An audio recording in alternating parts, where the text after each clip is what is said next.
Olá pessoal, bem-vindos a mais um vídeo. Dessa vez vamos tratar do assunto álgebra booleana. Então vamos dar uma passada nos slides e ao mesmo tempo fazer alguns exercícios e algumas experiências.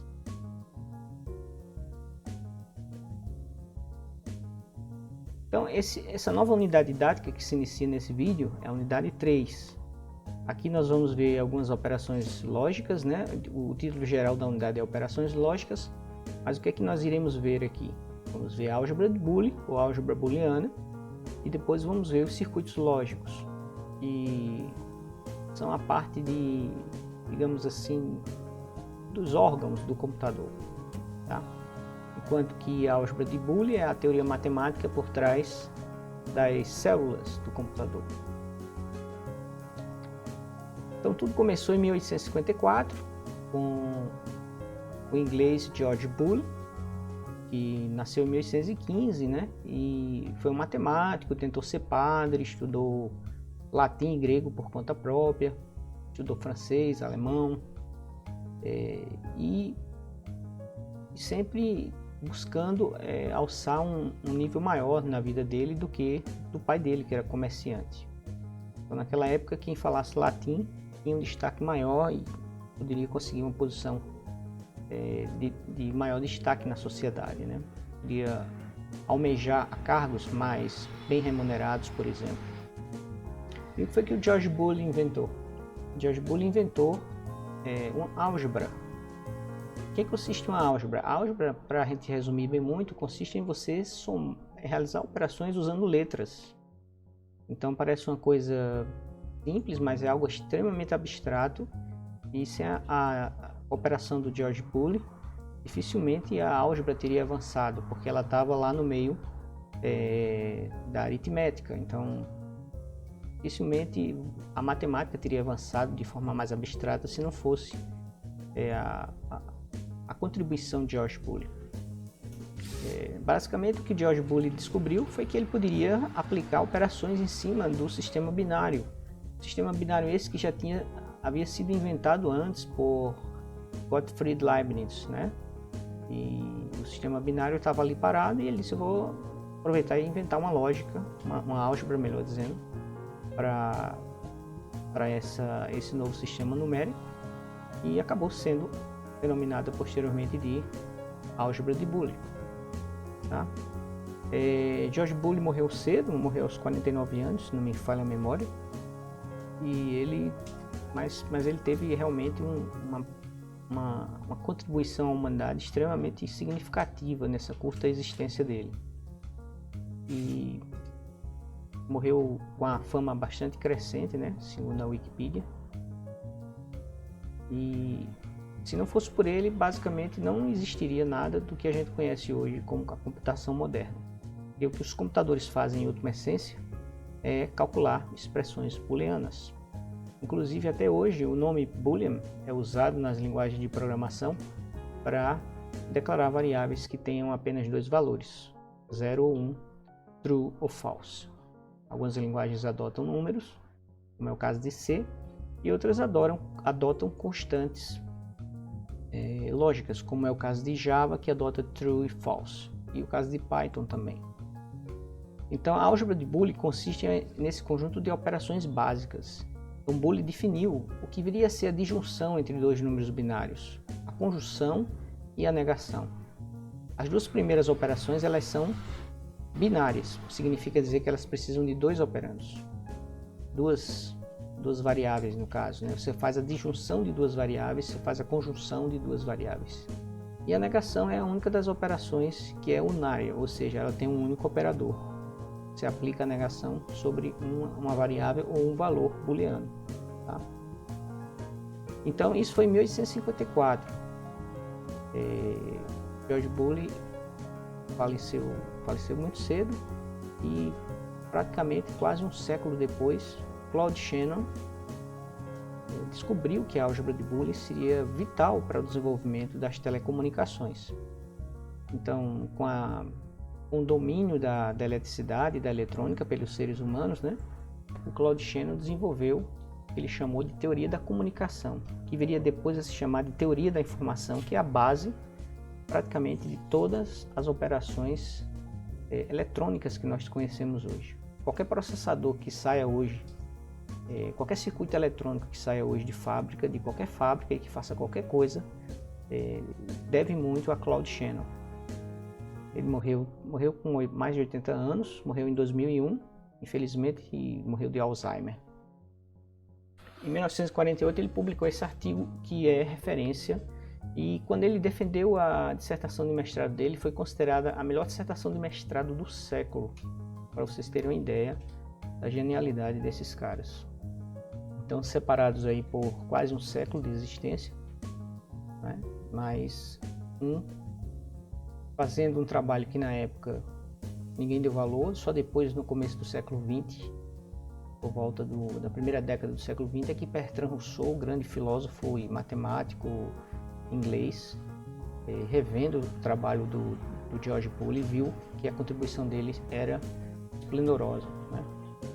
E o Claude Shannon viu também na álgebra de Boole, viu que ela era essencial para uma nova categoria de máquinas eletrônicas que estava surgindo naquela época, na década de 30. Mas o trabalho de Boole ele é antecedido, inclusive, por algo ainda mais antigo, que é a lógica.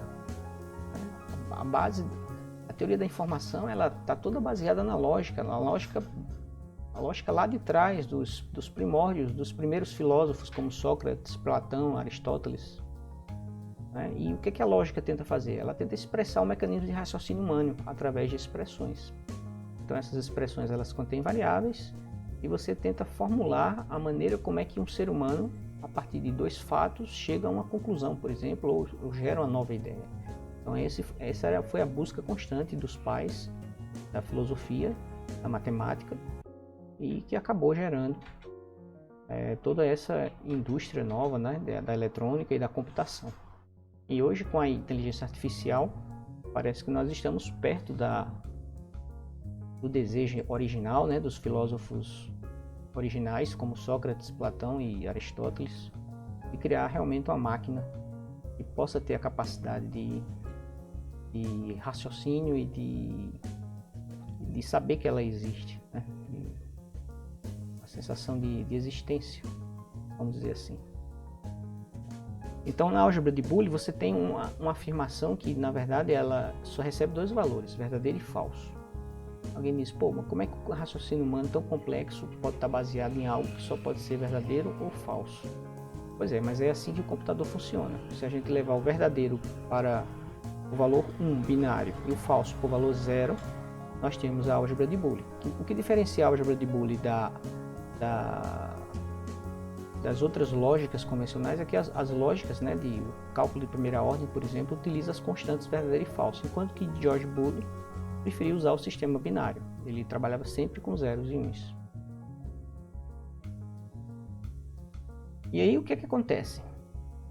Acontece que com a revolução tecnológica, né, que começou na década de 40, com o desenvolvimento dos primeiros computadores eletrônicos digitais, a evolução a partir do uso de válvulas, depois de transistores, depois de circuitos integrados, nós chegamos ao conceito de porta-lógica, né? A porta-lógica, na verdade, ela era implementada com diversas válvulas, depois com um transistor resolvia o problema, ou alguns transistores resolviam o problema, até que chegou o ponto da integração chegar ao circuito integrado, onde no circuito integrado você tem diversas portas lógicas. E o que é uma porta lógica? A porta lógica na prática é um dispositivo eletrônico que implementa a álgebra de Boole. As portas lógicas realizam as operações de conjunção, disjunção e negação, e outras mais, que são deduzidas, que são secundárias a essas originais, tá? Essas são as operações primárias, mas existem outras operações que a gente também encontra, né? E que na verdade pode ser construída a partir dessas daí. Essas formam uma base, digamos assim. Qualquer outra operação lógica, existem outras, nós vamos ver aqui, elas podem ser construídas a partir das operações bases definidas por George Boole. Então aqui na figura nós vemos aí um chip, circuito integrado, ele tem uma numeração, ó, 7645, então se você for no mercado e pedir um 7645, você vai receber um chip que contém 4 portas lógicas. Essas portas lógicas são as portas NAND, que implementa a negativa de uma conjunção, por exemplo, que é um AND, certo? A conjunção também é chamada de AND, a disjunção de OR, a negação de NOT. Então isso aqui já é uma operação derivada daquelas operações originais de Boolean. Boolean não previu uma negação da disjunção, uma conjunção negada, um NOT conjunção. Nem ele previu um NOT disjunção, tá? Se você quisesse fazer um NOT conjunção, você tinha que usar dois operadores, o NOT e a conjunção. Enquanto que essa porta lógica daqui, ó, ela já implementa uma conjunção cuja saída já é negada. Essa bolinha aqui no final significa dizer que ela é negada, tá? Ver se eu consigo ampliar aqui. Então, essa bolinha daqui, ó, significa negação. Eu estou fazendo uma conjunção e depois eu estou negando o resultado dessa conjunção. Estou fazendo duas operações aqui, na verdade, uma conjunção e uma negação na saída da conjunção. Então você fica conectando essas portas lógicas e, por incrível que pareça, a conexão correta dessas portas lógicas pode levar a você a construir diversos circuitos lógicos. Circuito lógico que some números binários. Circuito lógicos que acessem uma determinada posição da memória. Circuito lógico que compartilhe linhas utilizadas dentro de um outro circuito lógico, como uma CPU, por exemplo. A gente vai ver na segunda parte, na próxima semana, né, de aulas, nós vamos ver quais são os circuitos lógicos que existem. Existem duas categorias, os combinacionais e os sequenciais, tá? Mas por enquanto vamos nos manter no básico, que são as portas lógicas.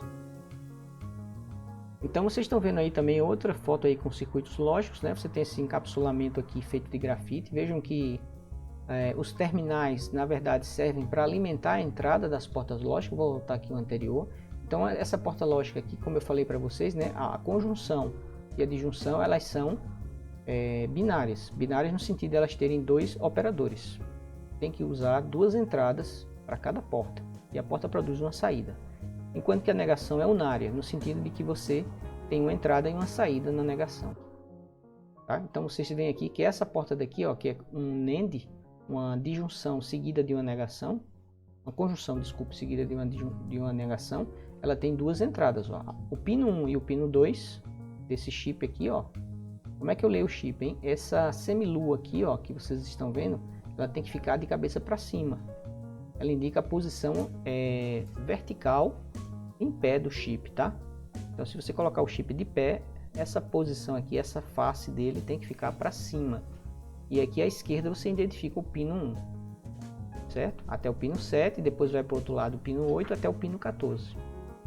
Observe que o pino 14 e o pino 7, eles são usados para fazer a alimentação e o aterramento do chip. Senão, se você não tiver esses dois elementos, você não tem corrente. Se não tem corrente, você não tem como você alimentar essas portas lógicas e fazê-las operar, ok?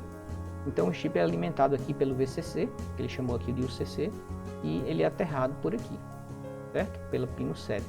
Então isso é para orientar você na hora de você soldar o pino na placa, para você colocar na posição correta. Se você inverter aí, você vai estar alimentando o pino pelo pino 7 e vai estar aterrando ele pelo pino 8, queimou o chip. Certo? Vai sentir um mau cheiro de queimado, de fio queimado, e você acabou de queimar todas as portas lógicas daquele chip. Joga no lixo, compra outro.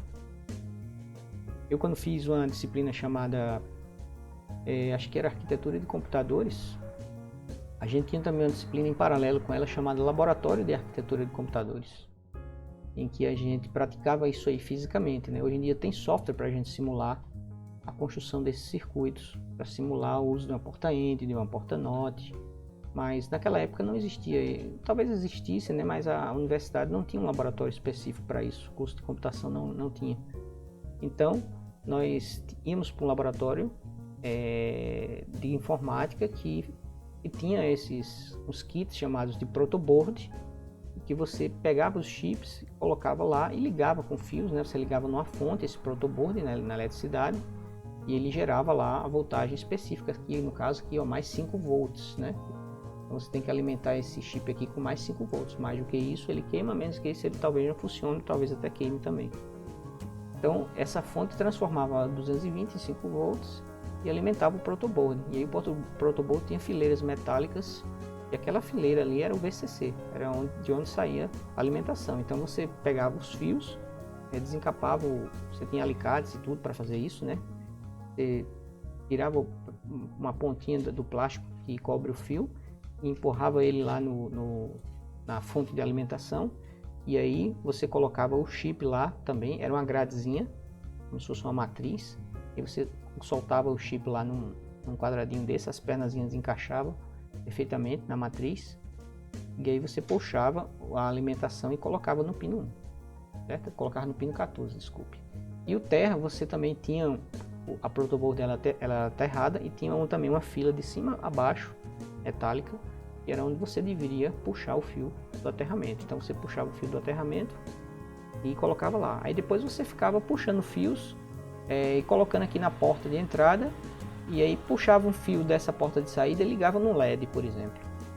Aí você ficava botando 1 e 0 aqui, 1 e 1, 0 e 1, alternando os valores aqui, né, para os valores binários, 5 volts, 0 volts, 5 volts, 5 volts, 0 volts, 0 volts, e vendo se o LED acendia ou não, para ver se essa porta ainda estava respondendo corretamente, tá?